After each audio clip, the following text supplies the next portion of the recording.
جن لوگوں کے حق ادا کرنے ہمارے اوپر لازم ہیں ان میں سے میاں اور بیوی ایک دوسرے کے حق ادا کریں۔ یہ ہمارے معاشرے کی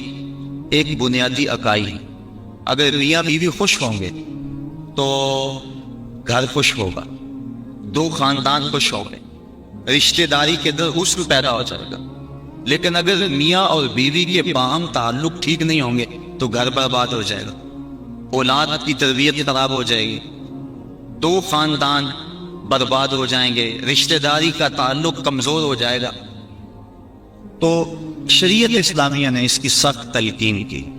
ایک صحابی جس کی حضور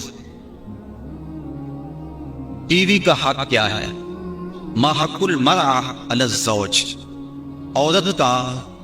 حق خامند کے اوپر کیا ہے؟ تو حضور علیہ السلام نے فرمایا کہ جو آپ کھائے وہ اس کو کھلائے۔ یہ نہیں ہے کہ میاں اور بیوی کے کھانے میں اور ان کی غذا میں فرق ہو، جس طرح کا کھانا خود کھائے اس طرح کا اپنی بیوی کو کھلائے۔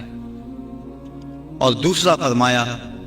کہ جس طرح کا خود لباس پہنے اس طرح کا اپنی بیوی کو لباس پہنائے۔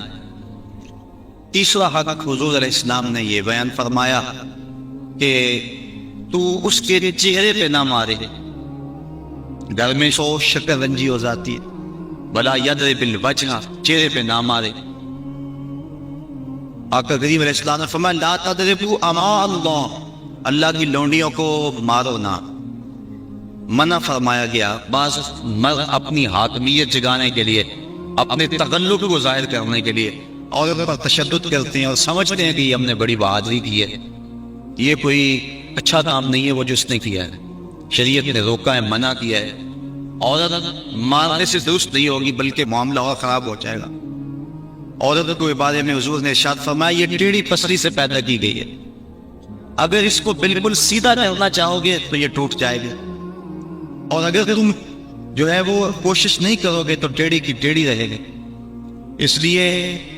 اس کی اصلاح کی کوشش بھی کرو، لیکن یہ تصور کہ بالکل درست ہو جائے۔ عورت کی کچھ چیزیں عورت کا حسن ہے۔ اللہ تعالیٰ نے قرآن مجید کے اندر ارشاد فرمایا کہ وہ لوگ جو محسن اور غافل عورتوں کے اوپر تہمت لگاتے ہیں، تو محسنات الغافلات، اللہ تعالیٰ جل شانہ نے یہ عورت کا حسن شمار کیا ہے، عورت کی خوبی بیان فرمائی ہے غافل ہونا۔ مرد بڑا زمانے ساز ہو تو یہ اس کا حسن ہے، لیکن عورت بولی بالی ہو، صرف امور خانہ داری کو جانتی ہو، باہر کے معاملات کو نہ جانتی ہو، یہ عورت کا حسن ہے۔ تو یہ لازمی نہیں ہے کہ عورت بھی مرد کی طرح تیز ہو۔ آج جس معاشرے میں ہم جی رہے ہیں، آج عورت کو مردوں کے مقابل کھڑا کر دیا گیا اور وہ گھر کے کام کو بوجھ سمجھتی ہے، ہوٹل کے اندر کتنے لوگوں کو کھانا کھلا رہی ہے، گھر میں کیا کہ میرے ساتھ ظلم ہو رہا ہے۔ یہ ہوسٹس بھرتی ہو گئی ہے تو 400 جو ہے وہ مسافروں کو جو ہے وہ پانی پیش کر رہی ہے، اور کتنے لوگوں کی بھوکی نظروں کا شکار ہو رہی ہے،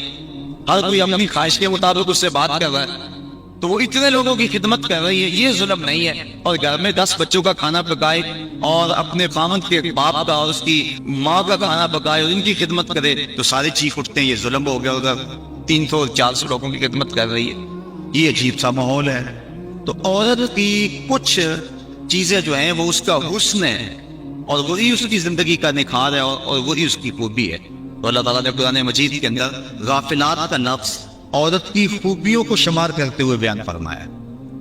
تو یہ کیونکہ پسلی ٹیڑھی رہے تو پسلی کے ٹیڑھا ہونے میں بھی ایک حسن ہے، اگر سیدھی ہو جائے تو حسن زائل ہو جائے گا، اس لیے فرمایا کہ یہ ٹیڑھی پسلی سے پیدا کی گئی ہے تو یہ بالکل سیدھی بھی نہیں ہو سکتی ہے، اس کی ناقص العقل ہے، اس کے اندر کچھ کمی ہے۔ اور ایک موقع پہ حضور نے ارشاد فرمایا اگر اس کی کچھ عادتیں تمہیں ناپسند ہیں تو کچھ ایسی عادتیں بھی تو ہوں گی جو تمہیں پسند ہوں گی۔ یعنی ساری عادتیں دیکھو نا، مجموعی طور پہ دیکھنا ہے، وہ تمہاری کتنی خدمت کرتی ہے، ماں باپ کو چھوڑ کے آئی ہے، بہن بھائیوں کو چھوڑ کے آئی ہے، تم سے پہلے اٹھتی ہے، تمہارے بعد سوتی ہے۔ اور کبھی کبھار ایسا ہوتا ہے کہ میاں بیوی اکٹھے کہیں گئے ہوتے ہیں تو راستے کے اندر دونوں آ رہے ہیں، بچہ بیوی نے اٹھایا ہوا ہے جبکہ طاقتور مرد ہے، اور پھر جب واپس گھر پہنچتے ہیں تو خاوند کہتا ہے کہ جلدی جلدی پانی بناؤ، اور وہ کبھی برف توڑ رہی ہے، کبھی چینی میں لا کے پانی تیار کر رہی ہے، اور پھر سب سے پہلے خامد کو دیتی ہے، بچتا ہے تو خود پیتی ہے، کمزور بھی بیوی ہے، دونوں ایک طرح کی دھوپ میں چل کے آئے ہیں، بچہ بھی بیوی نے اٹھایا ہوا تھا، اور آگے خامد بیوی کو کہتا ہے کہ یہ کام تو کر، لیکن پھر بھی اس کی زبان پہ شکوہ نہیں آتا، اس کو کہتا تم پانی تیار کرو، پانی پیتا کہتا اب کھانا پکاؤ، اس گرمی میں پھر بیوی باورچی خانے میں چلی جاتی، کھانا پکا کے آدھے گھنٹے کے بعد پھر مرد کے سامنے رکھتی ہے، وہ کھاتا ہے، کھا کے پھر کہتا ٹانگیں دباؤ، اور شکوہ نہیں کرتی کہ عجیب بات ہے تیرے ساتھ میں بھی اسی طرح تھکی ہوں، میں نے بچہ بھی اٹھایا ہوا تھا، میں نے پھر پانی تیار کیا، اب کھانا سخت گرمی میں بنایا، یہ اس کی اچھی عادت ہے۔ تو فرمایا اگر تم اس کی کچھ عادتوں کو دیکھ کر پریشان ہوتے ہو تو کچھ اس کی عادتیں ایسی بھی تو ہوں گی جو تمہیں پسند ہوں گی، اگر یہ تم سوچ لیا تو میاں بیوی کے در محبت کا رشتہ مستقل ہوگا، کمزور نہیں ہوگا۔ بلکہ ایک انگریزی نے لکھا، وہ کہتا ہے کہ کوئی شے بھی جو ہے اس کو کوئی نہ کوئی فائدے ضرور ہوتے ہیں، وہ مثال دیتا ہے، وہ کہتا ہے جو گھڑی بند پڑی ہے نا ایک دن میں 2 مرتبہ وہ بھی سچ بولتی ہے۔ مثال کے طور پہ کوئی گھڑی بند ہوگی 12 بجے، تو جب دن کے 12 بجے ہیں اس وقت گھڑی سچ بول رہی ہوتی ہے، رات کو جب 12 بجے ہے تو گھڑی سچ بول رہی ہوتی ہے۔ کہتا ہے جو خراب گھڑی ہے وہ بھی دن میں 2 مرتبہ سچ بولتی ہے۔ تو اگر کسی شخص کی خرابیاں تمہیں نظر آئے تو اس کی کوئی خوبی بھی ڈھونڈ لیا کرو، مکھی کی طرح نہیں کہ سارے بدن کو چھوڑ کر جہاں زخم ہو وہاں ہی بیٹھنا ہوتا ہے، جہاں خوشبو ہو وہاں بھی تو جاؤ۔ اس لیے فرمایا حضور علیہ السلام نے، یہاں غور کیجئے خاندانوں کو جوڑنے کا اور میاں بیوی کے اندر باہم محبت پیدا کرنے کا یہ کتنا حکمت بھرا جملہ ہے، یہ جوامع الکلم سے ہے یہ جملہ، اور کتنا حسن ہے اس جملے کے اندر۔ فرمایا اگر اس کی کوئی بات تمہیں ناپسند ہے تو کوئی اس کی ایسی بات بھی تو ہوگی جو تمہیں پسند ہے، اور تم اس کو دیکھ لو۔ بلکہ صوفیہ فرماتے ہیں اگر خوبی دیکھنے کا شوق ہو تو کسی اور میں دیکھو، اور برائی دیکھنے کا شوق آئے تو اپنے اندر دیکھو۔ اگر انسان اپنی زندگی کے اندر یہ رویہ بنا لے تو زندگی میں حسن آ جاتا ہے، لیکن ہمارا جو عمومی رویہ ہے ہم برائیاں اوروں میں دیکھتے ہیں اور خوبیاں ساری اپنے اندر دیکھتے ہیں۔ وہ کیا کسی نے کہا تھا کہ کسی کی طرف انگلی اٹھانے والا ذرا غور تو کرے کہ باقی انگلیاں اس کی اپنی طرف اٹھ رہی ہیں، تو ذرا تدبر تو کرے، ذرا غور تو کرے۔ اس لیے فرمایا اگر اس کی کوئی عادت تمہیں ناپسند ہے، ناگوار ہے، تو کوئی اس کی ایسی عادت بھی ہوگی کہ جو تجھے پسند ہوگی، اس عادت کو دیکھ کر کے تم اس کے ساتھ محبت کر سکتے ہو۔ اور آقا کریم نے یہ بھی فرمایا خیرکم لأہلہ وأنا خیرکم لأہلی، تم میں سے بہتر وہ ہے جو اپنے اہل خانہ کے ساتھ بہتر ہے، اور فرمایا تم میں سے سب سے بہتر میں ہوں جو اپنے اہل خانہ کے ساتھ بہتر ہوں۔ حضور اپنے اہل خانہ کے ساتھ جو حسن سلوک کیا ہے تاریخ اس پہ گواہ ہے۔ جب آقا کریم کا وصال ہوا 9 بیویاں اس وقت حضور کے نکاح میں تھیں، اور آقا کریم علیہ السلام کی ایک بیوی کو بھی حضور پہ شکایت نہیں تھی، جبکہ اتنی کثرت سے ازواج ہوں تو اس وقت شکایت کا پیدا ہو جانا لازم ہے، لیکن اس انداز کے ساتھ حضور نے حسن سلوک کیا ان کے ساتھ، ان کے درمیان عدل قائم فرمایا، اور ان کے ساتھ محبت جو حضور کی تھی وہ مثال ہے۔ ایک حضرت سیدہ طیبہ طاہرہ حضرت خدیجہ الکبریٰ رضی اللہ تعالی عنہا کا جب آخری وقت آیا تو انہوں نے اپنی بیٹی حضرت فاطمہ الزہرا رضی اللہ تعالی عنہا کو بھیجا، کہا جاؤ اپنے باپ سے چادر مانگ لاؤ۔ تو سیدہ فاطمہ حاضر ہوئی، عرض کی امی چادر مانگ رہی ہیں، تو حضور علیہ السلام نے فرمایا بیٹا اپنی ماں سے پوچھو نا چادر کیا کرنی ہے۔ تو حضرت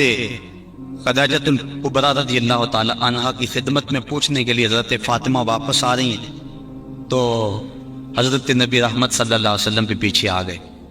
حضرت خدیجہ سخت بیمار، عرض کی حضور اس وقت جو میری حالت ہے آپ دیکھ رہے ہیں، مجھے لگتا ہے کہ یہ میرا آخری وقت آ گیا ہے، میں نے چادر اس لیے مانگی ہے کہ اس چادر سے مجھے کفن دیا جائے۔ اب سنو حضور نے کیا جواب دیا۔ آقا کریم کی آنکھوں میں آنسو آ گئے اور فرمایا خدیجہ تو نے تو چادر مانگی ہے، لو اردت جلدی لا آتیتو کے، اگر تو میری جلد بھی مانگتی میں وہ بھی اتار کے دے دیتا۔ یہ ہے محبت بیوی کے ساتھ، یہ ہے پیار کا رشتہ۔ حضرت ام المومنین سیدہ عائشہ صدیقہ رضی اللہ تعالی عنہا فرماتی ہے حضور کثرت سے حضرت خدیجہ کا تذکرہ کرتے تھے۔ ایک دن مجھ سے نہ رہا گیا، میں نے کہا حضور آپ اس بوڑھی عورت کا تذکرہ نہیں چھوڑتے؟ تو حضور نے فرمایا عائشہ مجھے خدیجہ کے بارے تکلیف نہ دو، جب پورے مکے نے میرا انکار کیا تھا اس نے میرا اقرار کیا تھا۔ حضرت عائشہ صدیقہ رضی اللہ تعالیٰ عنہ فرماتی ہیں ایک دن حضور بقیع سے واپس آ رہے تھے، میرے سر میں سخت درد ہو رہا تھا، حضور تشریف لائے تو میں نے کہا بہت ہائے میرا سر گیا،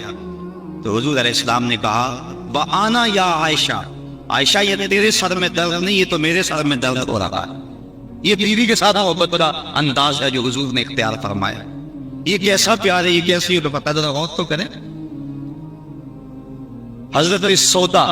رضی اللہ تعالی عنہ حضور ان کے ہاں تشریف فرما تھے، حضرت عائشہ صدیقہ رضی اللہ تعالی عنہ نے کچھ پکایا، مٹھی چیز تیار کی، جی میں آیا حضور کو دوں، آقا کریم حضرت سودا رضی اللہ تعالی عنہ کے ہاں تھے، انہوں نے وہ شے اٹھائی اور حضرت سودا کے حجرے میں چلی گئی، وہ چیز رکھی، کھانا شروع کیا، حضور بھی تناول کر رہے، حضرت عائشہ رضی اللہ تعالیٰ عنہ بھی تناول کر رہی، لیکن حضرت سودا نہیں دے رہے، ان کے دل میں یہ بات آ گئی کہ میری باری تھی اور یہ کھانا تیار کر کے ادھر لے آئی ہیں، اس لیے وہ نہیں کھا رہے، تو حضرت عائشہ صدیقہ رضی اللہ تعالیٰ عنہ نے اس حلوے یا اس چیز سے انگلی کے ساتھ تھوڑی سی چیز لگائی، حضرت سودا کے رخسار پہ مل دی۔ اب حضرت سودا نے عرض کی حضور یہ دیکھو انہوں نے کیا کیا ہے، تو آقا کریم نے فرمایا نیکی کی جزا نیکی اور برائی کی جزا برائی، ایسا کرو کہ تم بھی بدلہ لے لو، تو حضرت سودا نے انگلی لگائی اور حضرت عائشہ صدیقہ رضی اللہ تعالیٰ عنہ کے چہرے پہ لگا دی۔ اب ان کے چہرے پہ بھی وہ حلوہ یا وہ کھیر وغیرہ لگی ہے، ان کے چہرے پہ بھی لگی ہوئی ہے، باہر دروازے سے دستک ہونے لگی، دروازے پر کسی نے دستک دے دی، اب حضور تشریف لے گئے، دیکھا تو حضرت عمر فاروق کھڑے تھے، ابھی غالباً حجاب کی آیتیں نہیں اتری تھی، تو حضور جلدی جلدی آئے، فرمایا منہ دھو لو عمر آ رہے ہیں۔ اب دونوں کے ساتھ عدل بھی فرمایا حضور نے، اور ایسی شفقتی بھی پیدا ہو گئی۔ بعض مرد سمجھتے ہیں کہ ہم مرد ہیں اور ہمیں عورتوں کے ساتھ بالکل سیریس رہنا چاہیے، ان کے ساتھ کوئی مزاح نہیں کرنا چاہیے، جبکہ مزاح فرمانا چاہیے عورتوں کے ساتھ، حضور نے فرمایا ہے۔ حضرت عائشہ صدیقہ رضی اللہ تعالیٰ عنہ اور حضور جا رہے تھے کسی سفر پہ، حضور کی عادت یہ تھی جب قافلے میں ہوتے سفر کرتے تو سب سے پیچھے ہوتے، تو قافلہ تھوڑا سا آگے چلا گیا تو حضور نے فرمایا عائشہ دوڑ نہ لگائیں، عرض کی ہاں ٹھیک ہے۔ حضرت عائشہ صدیقہ رضی اللہ تعالیٰ عنہ کہتی ہیں کہ میں پتلی دبلی تھی، میں اپنے پاؤں سے آگے نکل گئی، یہ لفظ کے حضرت عائشہ صدیقہ نے، یہ نہیں کہا میں حضور سے آگے نکلی، بلکہ ادب کا یہ عالم ہے، کہا میں اپنے پاؤں سے آگے نکل گئی۔ خیر معاملہ ختم ہو گیا، کافی عرصہ بیت گیا، ایک دن پھر ایسا موقع بنا، میرے جسم میں تھوڑی سی فربہی آ گئی تھی، تو حضور نے فرمایا عائشہ دوڑ نہ لگائیں، میں نے کہا لگاتے ہیں، تو جب دوڑ لگائی تو میں پیچھے رہ گئی، حضور آگے چلے گئے، تو حضور نے پیچھے پلٹ کے دیکھا، مسکرا کے فرمایا یہ اس دن والا بدلہ ہو گیا، تو اب مزاح فرمایا حضور علیہ السلام۔ اور حضرت عائشہ صدیقہ رضی اللہ تعالیٰ عنہ فرماتی ہیں کہ اللہ کے محبوب علیہ السلام مجھے حمیرہ کہہ کے پکارتے تھے، یہ محبت کا عالم تھا، تو عورت کے ساتھ اس نے سلوک کرنے کا درس دیا گیا ہے، تو فرمایا اس کو مارو نہ، ولا یکبہ، اور اس کو گالی نہ دو، عورت کو گالی گلوچ کرنا یہ کوئی اچھی عادت نہیں ہے، کسی کو گالی دیں آپ یا مجھے کوئی گالی دے تو میرے دل میں جو ہے وہ زخم لگے گا اس گالی کا، وہ کیا کسی عربی شاعر نے کہا ہے تلوار کے زخم ہے وہ مٹ جاتے ہیں لیکن جو زبان کے زخم ہے وہ نہیں مٹتے، کسی کا مارا ہوا پھول ختم نہیں ہوتا، اب کسی کو کوئی بات کہہ دے تو ساری زندگی وہ زخم نہیں مٹتا، تو جن میاں بیوی دے اکٹھے رہنا ہو ساری زندگی اور وہ خامد گالیاں دے تو بیوی کے دل میں کتنی نفرت پیدا ہو جائے گی، یہ آئلی زندگی کا سسٹم تباہ ہوگا یا نہیں ہوگا۔ اس لیے حضور نے فرمایا کہ چوتھا حق یہ ہے کہ وہ گالی نہ دے، اور پانچواں حق یہ بیان فرمایا حضور نے وَلَا يَهْجُرْ إِلَّا فِي الْبَيْتِ، عورت کی کوئی عادت ناپسند ہے یا کوئی ایسا معاملہ ہو گیا تو حکم ہے پہلے سے سمجھاؤ، اگر وہ سمجھتی نہیں ہے تو پھر حکم ہے کہ اس کا بستر الگ کر دو۔ اب علماء نے اس کے ساتھ بھی شرط لگائی ہے، بستر الگ کرنے کا یہ مفہوم نہیں ہے کہ اس سے بول چال چھوڑ دو، اگر بول چال چھوڑ دو کہ بچوں پہ اثر پڑے گا، بستر کو الگ کرنا یہ تمہارے میاں بیوی کا معاملہ ہے، بچوں کو پتہ نہ چلے، بچوں کی تربیت خراب ہو جائے گی اگر تم اس سے جو ہے وہ ایسا الجھاؤ پیدا کر لو گے۔ اور پھر کہا کہ فی البیت، اس کو اللہ کا گھر میں کرو، اس کو میکے نہ بھیجو، اگر میکے بھیجو گے تو اس کے والدین کو تکلیف ہوگی، تو تمہارے دو خاندانوں کے اندر فساد پپا ہوگا۔ کیسی حکمت بھرے جملے ہیں۔ فرمایا ایک تو اس کو جدا کرو، دوسرا گھر کے اندر کرو، کسی تیسرے کو کانو کان خبر نہ ہو، اور عورت جو ہے وہ تمہاری جدائی برداشت نہیں کر سکے، کیونکہ عورت کی فطرت اور ضرورت ہے مرد،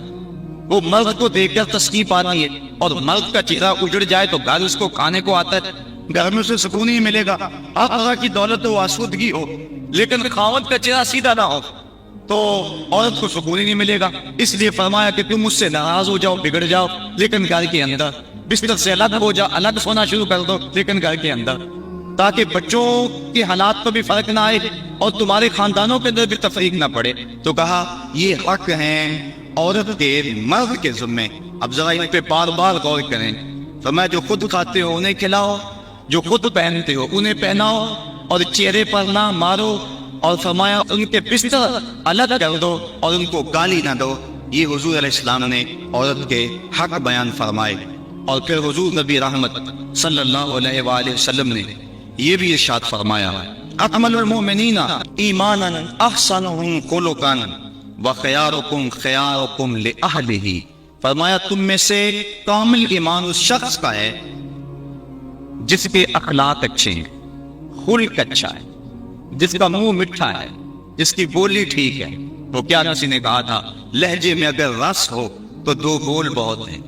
انسان کو رہتی ہے محبت کی زبان یاد، انسان کو محبت کی بولی یاد رہتی ہے۔ تو کہا کہ جس کا خلق اچھا، اور دوسرا فرمایا جو اپنے اہل خانہ کے ساتھ ٹھیک ہے، سارے زمانے سے ٹھیک ہے، گھر والوں سے ٹھیک نہیں ہے،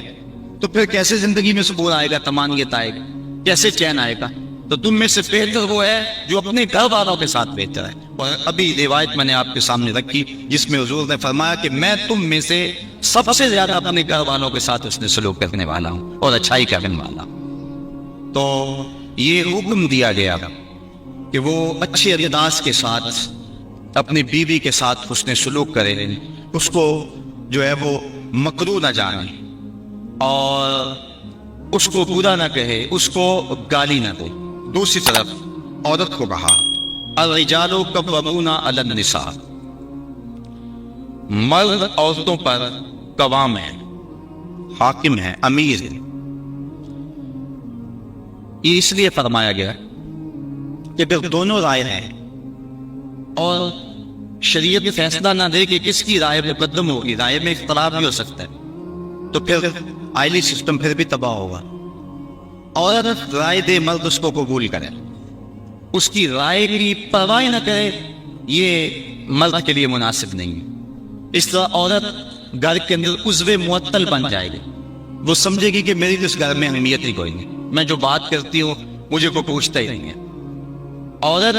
بندہ اپنی مرضی بھی کر رہی ہے، عورت کی رائے لے رہے، جب کسی کی رائے لیتے ہو آپ کسی معاملے میں تو اس کی عزت افزائی ہوتی ہے۔ تو اس لیے عورت کے ساتھ مشاورت کریں، اس کی بات کو اہمیت دیں، اگر اس کی بات قابل قبول نہیں ہے تو اچھی انداز اس کو سمجھائیں۔ لیکن فرض کرو کہ رائے مختلف ہو گئی ہیں تو رائے کس کی کو ترجیح ہوگی؟ مرد کی رائے کو ترجیح ہوگی۔ جس طرح کہ میں نے حقوق والدین کو عنوان سے عرض کیا تھا کہ ماں کچھ اور کہتی ہے، باپ کچھ اور کہتا ہے، اب کس کی بات مانیں گے، ماں کی یا باپ کی؟ ماں کا درجہ بہت زیادہ ہے، لیکن ماں کہتے ہیں یہ کرو، باپ کہتا ہے یہ کرو۔ تو علماء نے جزیہ بیان فرمایا کہ خدمت میں ماں مقدم ہے، تعمیل حکم میں باپ مقدم ہے۔ پہلے تو ماں باپ کو چاہیے اولاد کو کسی مشقت میں نہ ڈالیں، کسی مصیبت میں نہ ڈالیں، لیکن اگر ایسا کبھی ہو جائے تو خدمت میں ماں کو ترجیح دی۔ جب باہر سے آئے تو پہلے ماں کی ٹانگیں دبائیں، اس کے پاؤں دبائیں، پھر اس کے بعد باپ کے۔ خدمت میں ماں کو ترجیح دی، لیکن جب حکم کی تعمیل کی بات آئے پھر باپ کو ترجیح دیں، کیونکہ قوام باپ ہے، گھر کا حاکم اور امیر باپ۔ اگر باپ کی بات نہیں مانی جائے گی تو پھر گھر میں فساد برپا ہو جائے گا۔ اسی طرح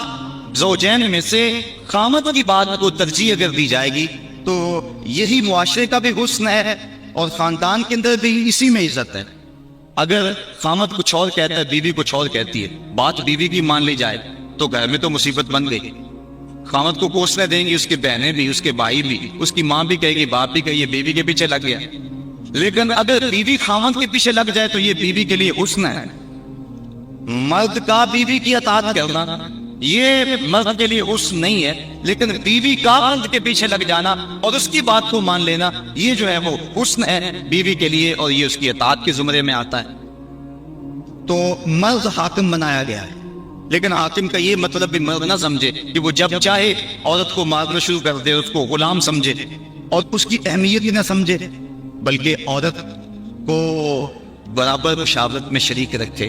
جس طرح مرد عورت پہ ناراض ہو جاتا ہے، عورت کو بھی حق ہے کہ وہ مرد پہ ناراض ہو جائے کسی معاملے میں، اور جس طرح عورت مرد کو مناتی ہے، مرد بھی اپنی بیوی کو منا سکتا ہے، راضی کر سکتا ہے، اس میں کوئی حرج نہیں ہے، چونکہ گھر میں شکنجی ہو سکتی ہے۔ بخاری شریف میں روایت موجود ہے، حضور نبی رحمت صلی اللہ علیہ وسلم نے ارشاد فرمایا، عائشہ جب تم ناراض ہوتے ہو مجھے پتہ چل جاتا ہے۔ عرض کی حضور کیسے؟ فرمایا جب تم راضی ہوتی ہو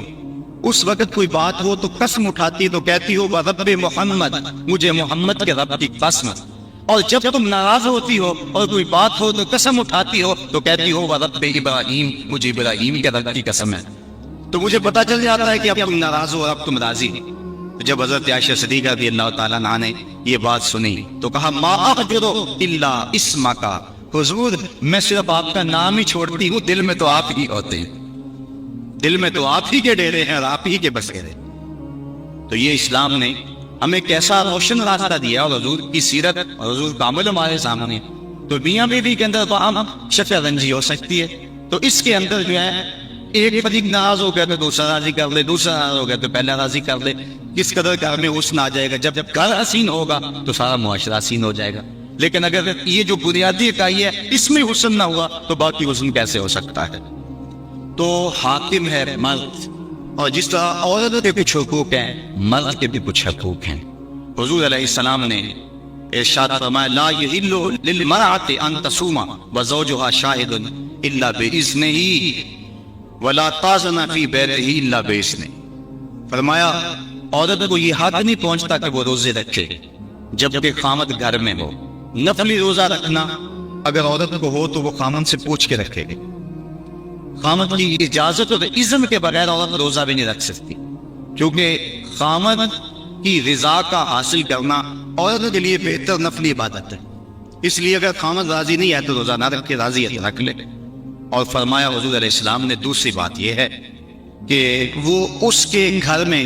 جس کو وہ ناپسند کرتا ہے اس کو آنے نہ دے، اذن نہ دے۔ اور ایک حدیث کے اندر یہ لفظ ہیں کہ حضور علیہ السلام نے ارشاد فرمایا کہ وہ خاوند کے بستر کو روندنے نہ دے، یعنی خاوند جس بستر پہ بیٹھتا ہے، سوتا ہے، آرام کرتا ہے، اس بستر پہ کسی کو نہ چڑھنے دے۔ اور اس پر حضرت ام حبیبہ رضی اللہ تعالی عنہا کا عمل ہمارے سامنے ہے۔ یہ ابو سفیان کی بیٹی ہیں، اور حضور پر حضرت ام حبیبہ ایمان لے آتی ہیں، ان کا شوہر بھی ایمان لے آتا ہے۔ جب ہجرت حبشہ ہوئی تو یہ دونوں میاں بیوی حبشہ کی طرف ہجرت کر گئے۔ کچھ عرصہ وہاں گزرا رہا۔ ایک دن حضرت ام حبیبہ سوئی تو خواب دیکھا ہے کہ میرے خامد کا چہرہ بدل گیا ہے، تو سخت پریشان ہوئی۔ صبح اٹھی تو پتہ چلا کہ خامد عیسائی ہو گیا، کسی عیسائی کے پاس بیٹھنا اٹھنا تھا تو اس نے اپنا دین بدل لیا۔ تو حضرت ام حبیبہ رضی اللہ تعالیٰ عنہ الگ ہو گئی۔ کچھ عرصے کے بعد خامد بھی فوت ہو گیا۔ اب وہاں پردیش میں سارے جہان کو چھوڑ کر وہاں گھر بسایا تھا، تو وہاں وہ تنہا ہو گئی، تو سخت پریشان تھی۔ آقا کریم علیہ السلام نے حبشہ کے حکمران نجاشی کے ذریعے